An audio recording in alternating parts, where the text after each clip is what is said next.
Hello everyone, welcome back to the charge book. तो I hope आप लोग बहुत ही अच्छे होंगे और अपनी प्रिपरेशन को बहुत ही अच्छी तरीके से कर रहे होंगे।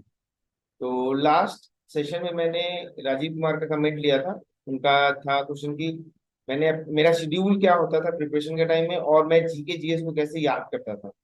उसी में एक कमेंट आया उस वीडियो पे कि आपने टेक्निकल के बारे में नहीं बताया। तो मैंने सोचा था कि एक लॉन्ग वीडियो बनाएंगे जिसमें कि सारा ही कुछ अच्छे से डिस्क्राइब करके मैं उसको प्रिपेयर करके कि मैंने कहाँ कहाँ से किया, ताकि आप लोग को एक ही जगह सब कुछ मिल जाए। बट आपका कमेंट आ रहा है तो मेरी रिस्पॉन्सिबिलिटी है उसको डिलीवर करना।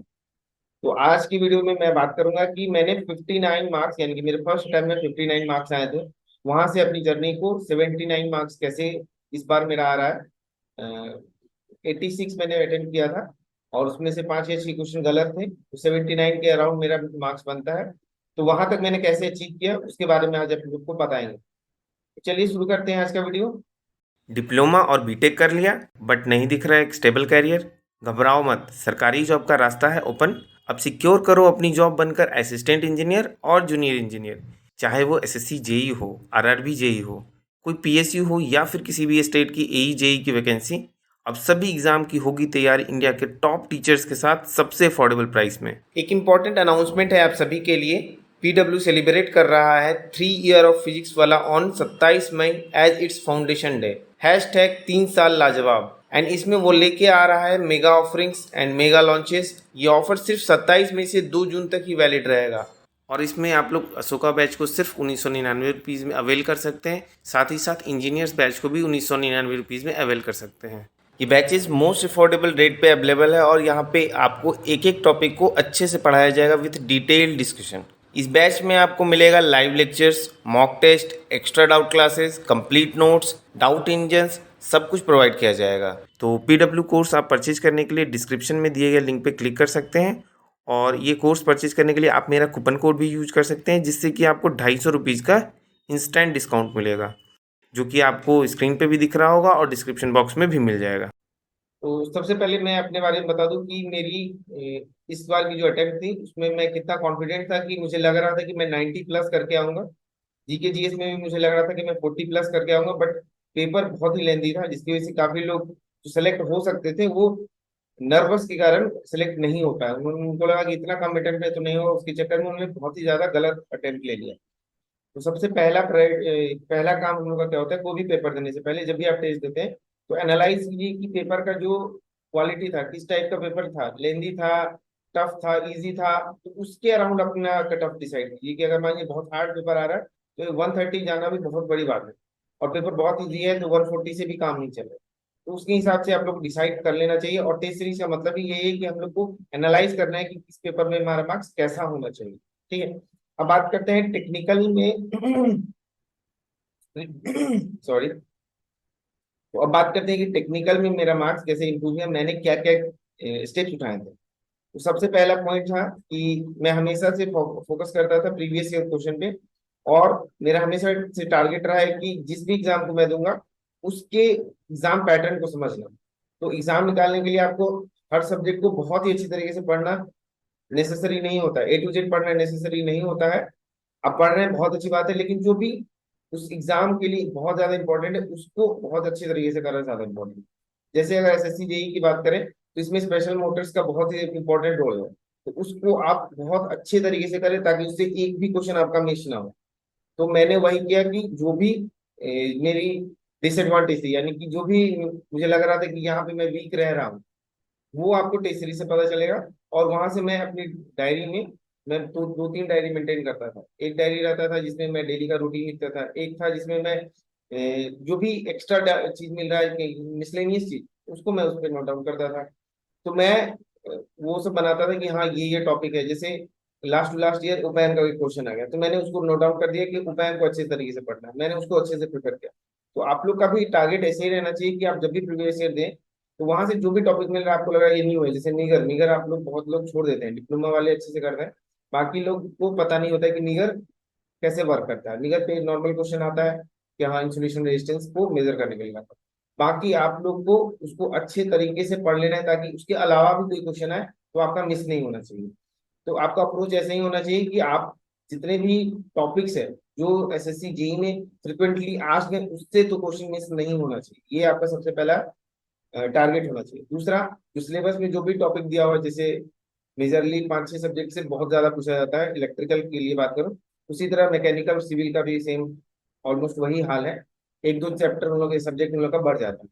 तो उसी तरह आप लोग उसको प्रिपेयर करें, बहुत ही अच्छे तरीके से पढ़ें, और कोशिश करें कि जिससे, जैसे हम लोग इलेक्ट्रिकल की बात करें तो पावर सिस्टम से बहुत ज्यादा क्वेश्चन नहीं फ्रेम होते हैं, और जिस पोर्शन से फ्रेम होते हैं काफी लोग को पता है कि किधर साइड से फ्रेम हो रहा है, तो उस पोर्शन को ज्यादा इंपॉर्टेंस दें, उधर को पहले कर ले, बाद में अगर टाइम बचता है तो बाकी पोर्शन को करें। फिर मैंने क्या किया था कि इस बार की मैं बताऊं तो इस बार मैंने लास्ट जो 10 पेपर था प्रीवियस ईयर का, टेक्स्ट बुक से ही मैंने उसको बहुत ही अच्छी तरीके से उसको ये अटेम्प्ट लिया था। साथ ही साथ उसमें एक एक पॉइंट जो भी मुझे लग रहा था कि जो रिव्यू वाला पोर्शन है, एक एक पॉइंट जो मुझे लग रहा था कि हाँ ये आ सकता है और ये मुझे नहीं याद है, या फिर कुछ कुछ पॉइंट था जो मुझे आता था बट मुझे लग रहा था कि ये इंपॉर्टेंट है, तो उसको भी मैंने एक शॉर्ट नोट्स में पेज में रखता था, A4 वाला, A4 नहीं, वो जो बीच वाला पेज होता है ना कॉपी का, तो वो मैं रखता था, उसमें मैं नोट डाउन करता था। उसके लिए मेरे पास करीबन 8-10 पेज हो गया था। तो उसमें आप टेस्ट वाइज उसको लिखते जाइए और उसको ही बार बार रिवाइज करिए, और वहां से भी आपको बहुत सारा टॉपिक्स मिलेगा जिसको आपको करना है। तो सबसे इंपॉर्टेंट पॉइंट वो था। दूसरा था कि मैं लास्ट ईयर मेंस में मेरे से कुछ सिली मिस्टेक्स हुए थे, तो उस पर मैंने बहुत ज्यादा काम किया, बहुत ज्यादा मैंने न्यूमेरिकल्स प्रैक्टिस की। तो आपको बहुत ज्यादा करने की इतना जरूरत नहीं है, बस आप ढूंढिए कि आपका कहाँ गलत हो रहा है। जैसे मान लीजिए आपका एसी सीरीज सर्किट में गलत हो रहा है, तो आप एसी सीरीज सर्किट के 30 क्वेश्चन बना जाइए, आपका कभी गलत नहीं होगा। बहुत लोगों को मैं देखता हूँ कि बोलते हैं कि पावर सिस्टम में जो ये डिमांड फैक्टर, डाइवर्सिटी फैक्टर, ये वाला क्वेश्चन है वो इनसे छूट जाता है, वो कर नहीं पाते, या फिर कंफ्यूज हो जाते हैं कि अप्रोच कैसे लेना है। जेबी गुप्ता में करीबन 15 से 20 क्वेश्चन है, वो आप सिर्फ कर लेंगे तो आपका कॉन्सेप्ट क्लियर हो जाएगा। बाकी एक दो पॉइंट है जैसे यूटिलाइजेशन फैक्टर को, मेंटेनेंस फैक्टर, ये सब को यूज करके एक नया फॉर्मूला बनता है, वो सब भी आप लोग को कहीं ना कहीं जरूर दिखेगा। और उसको लिखते जाइए कहीं, एक डायरी बना लीजिए जिसमें कि आप फॉर्मूला का डायरी एक बना सकते हैं, एक टेबल वगैरह का डायरी बना सकते हैं, जैसे कि फॉर्म फैक्टर किसका कितना है, मैक्सिमम वैल्यू अगर मान लीजिए दिया हुआ वीएम, तो उसका अलग अलग, जैसे रेक्टेंगुलर, ट्रायंगुलर, सबके लिए क्या क्या आरएमएस, ये सब वैल्यू होता है, पीक वैल्यू, क्रेस्ट वैल्यू, ये सब आप लोग को उसमें यानी कि टेबल बनाना है। जहां भी पेज लगे कि हाँ यहाँ पे बहुत सारा कंटेंट है, उसका टेबल बनाइए और उसको बार बार देखिए। नहीं होता है आप वॉल पे चिपका सकते हैं, मैंने वॉल पे चिपका रखा था। अभी जैसे कुछ दिन पहले जब मेरा रिजल्ट आया तो आई गेस राहुल चौधरी जी ने बोला था कि आप अपना ब्लॉग बना बना के दिखाइए कि कैसा आपका मटेरियल है और कैसे आपने अपनी प्रिपरेशन को की थी। तो एक्चुअली मैंने वो रूम छोड़ दिया है, और ये वाले रूम पे मेरा कोई भी वैसा वॉल वगैरह पे नहीं है। बाकी कंटेंट की बात करें तो मैं कभी टाइम निकाल के आप लोग को दिखा दूंगा कि मैंने, मेरे पास क्या क्या है और मैंने क्या क्या करा था। सेकंड, पहला चीज हो गया सिलेबस को समझना। दूसरा हो गया कि प्रीवियस ईयर को बहुत ही अच्छी तरीके से करना, सबसे पहला प्रायोरिटी। मॉक टेस्ट आप छोड़ सकते हैं लेकिन प्रीवियस ईयर को बिल्कुल नहीं छोड़ना है, खास करके टेक्स्ट टेक्स्ट बुक वाला, क्योंकि उसमें लास्ट की कुछ ईयर का दिया हुआ है, और हमारा जो क्वेश्चन जो होता है वो थोड़ा सा इधर से ही ओरिएंटेड है। पहले वाला क्वेश्चन से ज्यादा नहीं पूछा जाता, जैसे 2017 वाला क्वेश्चन से नहीं पूछा जाता है उतना, लेकिन आप कर सकते हैं। बाकी तीसरा पॉइंट क्या किया मैंने कि न्यूमेरिकल प्रैक्टिस किया था। न्यूमेरिकल वगैरह के लिए आप लोग रेफरेंस बुक को यूज कर सकते हैं। खास करके मैंने जेबी गुप्ता से जो भी इंपॉर्टेंट है, यानी कि जो कहीं और नहीं मिल रहा है मुझे, वहां से मैं करता था। और पूरा जेबी गुप्ता करना मेरे बस का नहीं था, आप लोग कर सकते हैं तो कर लीजिए। बाकी बीएल थेरेजा मैंने करा था। फिर वीके मेहता से, मैंने वीके मेहता को बहुत ही अच्छी तरह से किया, क्योंकि पिछले साल रिपीटेड क्वेश्चन उससे डायरेक्ट आए थे मेंस में भी और प्री में भी, वहां से आते हैं क्वेश्चन, फ्रेम होते हैं। उसका भी मैंने बहुत को अंडरलाइन में करके करता था। रिवाइज रिवीजन मेरा ये रहता था कि अगर मैं 2 चैप्टर पढ़ रहा हूँ तो 2 चैप्टर को अच्छे से रिवाइज करके ही जाना है। रिवाइज नहीं कर पाएंगे तो उसको पढ़ने का कोई मतलब नहीं है। तो आई होप आप लोग को समझ में आया होगा कि मैंने कैसे किया और आपको कैसे करना चाहिए। आप डिट्टो मेरे तरह नहीं करना है कि मैंने जहां से किया वहीं से आप करना स्टार्ट कर दिए। आप पहले अपनी वीकनेस को ढूंढिए कि आपको कहाँ कहाँ दिक्कत हो रहा है। उसके लिए जो भी रेफरेंस बुक यूजफुल हो सकता है, जैसे किसी का न्यूमेरिकल अच्छा होता है, मेरा एक लड़के से बात होता है, आदित्य नाम है, उनका न्यूमेरिकल क्वेश्चन बहुत ही अच्छा है, लेकिन उनका थ्योरी पोर्शन में वीकनेस, मतलब वीक है। तो आप थ्योरी वाले पोर्शन पे फोकस करें। किसी का थ्योरी अच्छा नहीं होता है, थ्योरी अच्छा होता है बट न्यूमेरिकल अच्छा नहीं होता है।